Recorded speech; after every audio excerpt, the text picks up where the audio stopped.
Hello everyone. So ito na nga, unahin ko, 'di ba, ang ihanda ko ngayon ay leche flan. So ito yung mga alternatives na mga ingredients ito kasi nga wala kami dito nung katulad ang hirap o wala yung mga ingredients na pwede kong magamit sa Pinas. So for example, vanilla extract meron naman, yun lang hindi lang ako nakabili, pero ito naman yung alternative yung citron sap and then konting asin.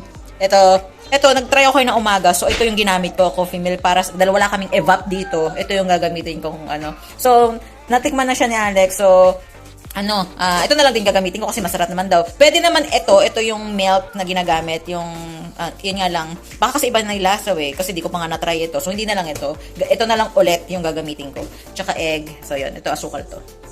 Nilagay ko lang sa emptiness Cafe Gold. Yan, asukal. So, later na lang. Hello everyone. So, gagawa nga po tayo. Maglalagay tayo ng egg. Or the kasama yung white egg. So, kasama yung white egg ng 3 pieces of egg.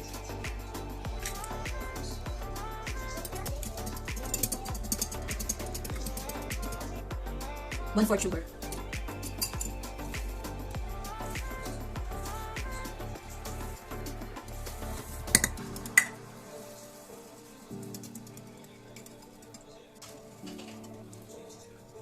$230 milk.